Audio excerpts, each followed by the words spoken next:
за осознавање и за да видиме што е можно повеќе на оваа планета, така да и двајцата се сложивме во идеите и едноставно без многу планирање и без многу идеи, читање и истражување го започнавме овој пат околу свет во 2013. 4 години патувавте, 150.000 километри се во прашање и 55 земји. Да, значи патувањето... Потребна е посебна подготовка за да се впуштите во едно вакво патишествие?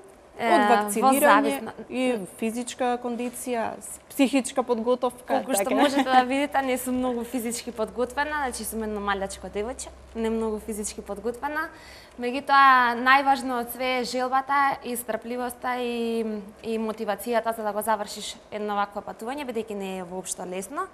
Меѓутоа, да, треба да се внимава многу на исхраната во текот на патувањето, треба да се стават некои одредени вакцини, бидејќи и доколку не сакаш во одредени земји не можеш да влезеш доколку немаш вакцина, например, за жолтица, и треба да се внимава многу претежно во Африка од маларија, треба да се заштитуваш постојано, меѓутоа све останато се поминува за време на патувањето.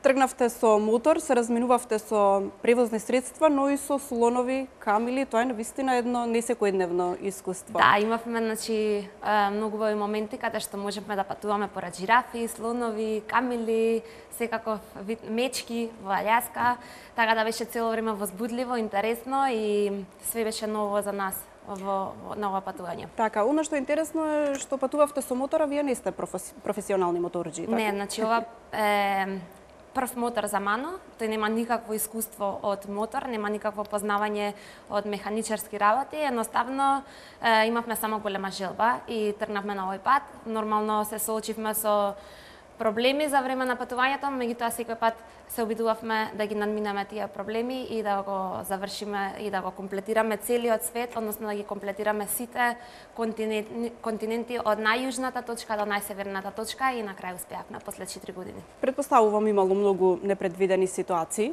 кои ти паѓаат први на памет, кои долго ќе ги раскажувате во друштво на пријатели, од кога заврши сето ова, нели? Патувањето не беше постојано на асфалтиран пат, значи половина од патувањето беше на земјен пат, планини, пустини, секакви услови временски, значи тешки временски услови на минус 20 степени на снег, на мразови, 50 степени надморска 5000 метри надморска височина со многу тешки услови временски, меѓутоа секој пат надминувавме, имавме исто така една несреќа каде што паднавме од моторот, имав скршеница на ногата и требаше да се оперирам во Патагонија, во јужниот дел на Чиле.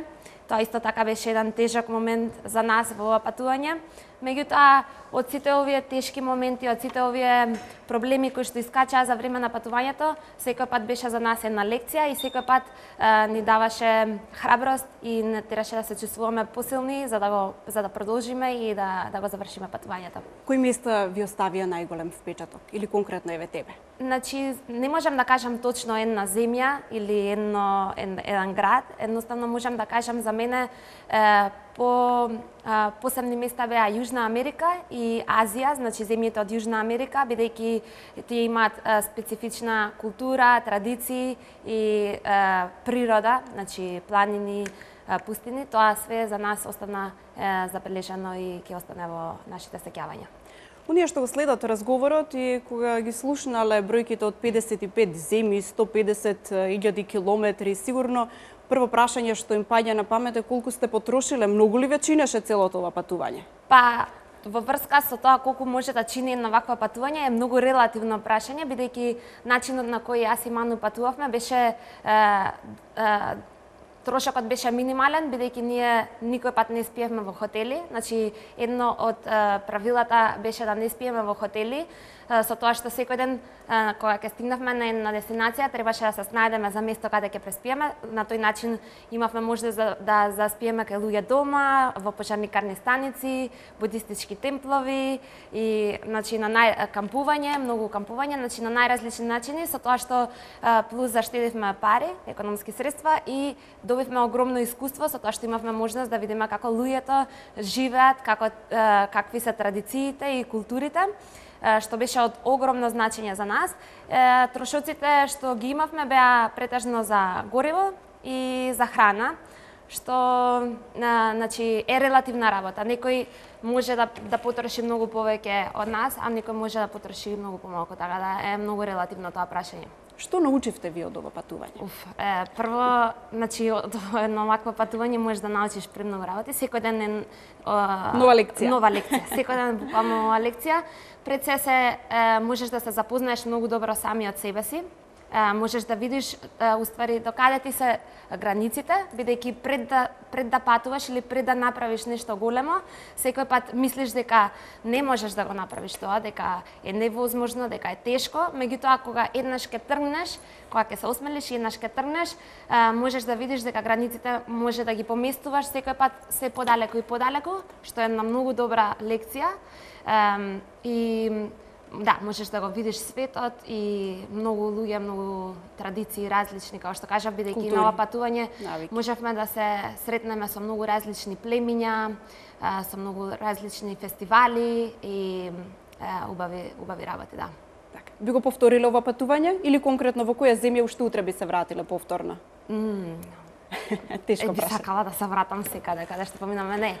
Да, би го повторила ова патување и секако не ги поминавме сите земји, само 55 земји поминавме и би сакала да ги видам и останатите земји кои што се на оваа планета, така да Around Gaia, значи проектот наш Around Gaia, не завршува тука, продолжуваме со патувањето и продолжуваме да видиме што е можно повеќе. Ти благодарам за одвоеното време и што ги сподели овие свежи импресии со гледачите на телевизија Нова. Ви благодарам и на вас за поканата. А ние за кратко продолжуваме со вестите.